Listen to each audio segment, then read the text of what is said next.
La paz del Señor esté con ustedes y su santa y bella voluntad.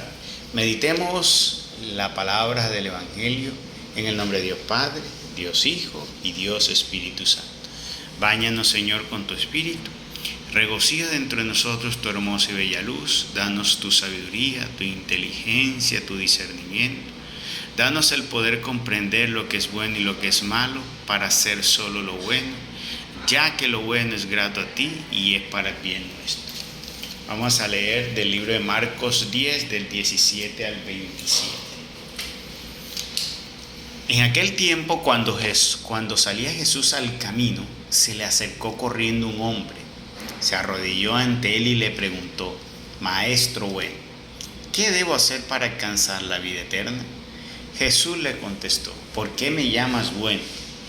Nadie es bueno, sino solo Dios. Ya sabes los mandamientos: no matarás, no cometerás adulterio, no robarás, no levantarás falso testimonio, no cometerás fraudes, honrarás a tu padre y a tu madre.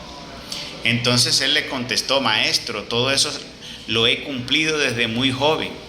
Jesús lo miró con amor y le dijo: solo una cosa te falta. Ve y vende lo que tienes, da el dinero a los pobres y así tendrás un tesoro en los cielos. Después ven y sígueme. Pero al oír estas palabras, el hombre se entristeció y se fue apesadumbrado porque tenía muchos bienes. Jesús, mirando a su alrededor, dijo entonces a sus discípulos: qué difícil les va a ser a los ricos entrar en el reino de los cielos, de Dios. Los discípulos quedaron sorprendidos ante esas palabras, pero Jesús insistió: hijitos, qué difícil es para los que confían en las riquezas entrar en el reino de Dios.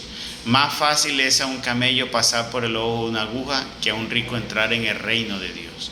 Ellos se asombraron todavía más y comentaban entre sí: entonces, ¿quién puede salvarse? Jesús, mirándolo fijamente, les dijo: es imposible para los hombres, mas no para Dios. Para Dios todo es posible. Palabra de Dios. Gloria a ti, Señor Jesús. Un evangelio un poco largo, que si lo pudiéramos resumir, darle un título, pues diríamos: para Dios nada es imposible. Y es que para lo que los discípulos y los apóstoles parecía algo difícil, el Señor les dice: para Dios no es difícil. Cuando nuestro Señor Jesucristo, en el evangelio que leímos la semana pasada, les habló sobre la carta de divorcio por el cual vinieron los fariseos a ponerlo a prueba, los discípulos también quedaron y dicen: ¿y así quién se va a casar? ¿Y así quién va a poder sostener?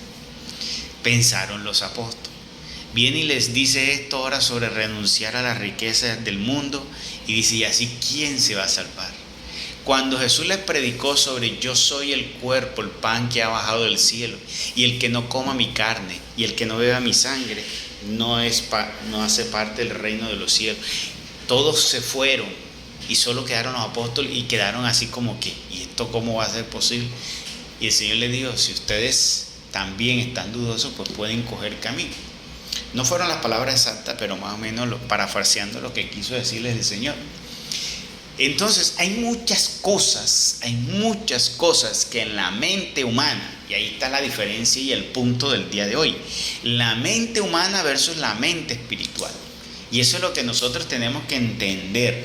Cada vez que nosotros vamos a tratar de entender cómo debemos vivir la vida, debemos reflexionar sobre dejar de tener más una mente humana y tener una mente espiritual. Porque en la mente espiritual nosotros entendemos según Dios, según el propósito de Dios.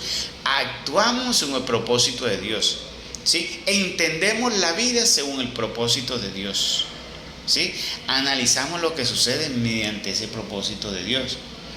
Entonces, para nosotros va a ser mucho más llevadero, mientras que bajo la mente humana todo es desastre, todo es negativo. En la mente humana falta mucho la fe. Entonces uno tiene que renovar la mente, porque la mente es un punto álgido de batalla donde el enemigo trata de tomar control. ¿Y con qué? Con la palabra. ¿Qué hay en nuestra mente? Sino un cúmulo de palabras que forman pensamientos, ¿ya? que llegan a crear dentro de nosotros, si tú le das la veracidad en tu corazón, se convierten en creencias para ti. ¿Ya? Entonces, por eso es importante entonces el punto de quiebre aquí es, entonces, ¿qué palabra hay en mi mente? ¿Qué tengo yo en mi mente? Entonces, por eso es que es importante lo que es la oración, porque cuando tú oras, tu mente se está llenando y está centrada en eso en esa adoración a Dios. Entonces en tu mente va a haber adoración, palabras de alabanza, palabras que tú le dices al Señor allí. Cuando tú lees la palabra de Dios, tú estás llenándote de la palabra, del mensaje de Dios. Cuando tú meditas, y ese es un parte muy importante, porque a veces nosotros leemos, pero la mente está en otro lado, que suele suceder mucho. Pero cuando yo la medito, el hecho de pensar exactamente cómo se hace una meditación, sabemos que realmente la meditación no podemos estar pensando una cosa y estar en otra, no, porque entonces no estarías meditando. Cuando tú estás en la verdadera meditación, tú estás centrado en eso, sobre lo que estás meditando. Entonces, si tú meditas sobre la lectura de la palabra, tú vas a comenzar a crear entonces un conocimiento ya más divino. Y si esa reflexión, si esa meditación la haces en el Espíritu, entonces vamos a obtener allí lo que muchos llaman revelación, vas a tener un conocimiento divino, un conocimiento para salvación, un conocimiento para llenarte en el Espíritu. Entonces ya no es una letra muerta, ya no es una letra de conocimiento, porque hay muchos que pueden leer la Biblia, como los teólogos. Los teólogos hoy cogen la Biblia y la estudian y se ponen a pensar sobre los hechos y a conjeturar y a buscar en la cronología y encuentran cosas relevantes, pero eso no es porque lo hicieron en el Espíritu, lo hicieron porque si tú coges la Biblia y haces un estudio metódico, pues vas a encontrar cosas, porque encuentras que lo antiguo también se relaciona con lo nuevo, y entonces ellos encuentran eso. Pero cuando tú la meditas en el Espíritu, encuentras cosas mucho más maravillosas y más profundas, ya para el espíritu del ser humano, para la salvación del ser humano, que a veces los teólogos no pueden encontrar. Entonces eso es importante, la mente es importante para él. En este capítulo nos muestra algo muy importante. Muchos de los protestantes dicen que la salvación es solo por fe.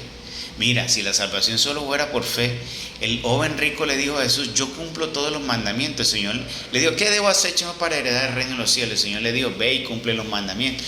Desde joven los cumplo, Señor. Jesús los miró con cara de amor, diciendo: vas muy bien, pero algo te falta. Ojo, el Señor le dijo: algo te falta. ¿Qué le falta? Dice: ve y vende todo lo que tienes y entrégaselo a los pobres. Los hermanos protestantes dicen que ir y entregar a los pobres la riqueza, eso no te va a dar salvación, porque eso son obras del hombre. Mira, el Señor te está diciendo: no, Señor, que tú te entregues las cosas, compartas y desde lo tuyo, de lo que vas teniendo, hace parte de lo que es la voluntad de Dios. Esas son las obras de salvación. Y yo les pregunto, si el obrar no fuera para salvación, entonces ¿para qué exigen diezmo? ¿Para qué exigen ofrenda? Si simplemente es creer en Dios y orar a Dios lo que te da salvación, entonces ¿por qué ellos exigen tanto el diezmo? Entonces vayan entendiendo que sí es por fe y es por obra. Pero estos son el tipo de obra. La obra cuando tú entregas por amor y tú te desapegas de algo porque tú quieres ayudar que la vida del otro sea bendecido. Esas son las obras de bendición. No porque simplemente yo cogí y me sobró un dinero, o yo quiero legalizar mi empresa para no pagar tantos impuestos, entonces vengo yo y entrego una cantidad de regalos. No, tú lo estás haciendo con una estrategia, que es lo que hacen los famosos y los ricos. No, estás diciendo esto cuando tú entregas algo dentro de ti, porque lo entregas con amor, lo entregas con fe. Entonces esas obras no son unas obras meramente humanas, son unas obras que las está purificando, ¿qué? Tu fe y tu amor, porque tú lo estás haciendo es por fe y por amor. Y esas son las obras de Dios. También son las obras de obediencia. Él le dijo: ve y cumple los mandamientos. ¿A qué lo mandó el Señor? A practicar algo, a obrar los mandamientos. Entonces necesitamos practicar los mandamientos, necesitamos obrar con amor para poder nosotros así heredar el reino de los cielos. Entonces desapeguémonos a las riquezas, porque si no no vamos a poder entrar al reino de los cielos. Y eso es lo que nos invita hoy el Señor.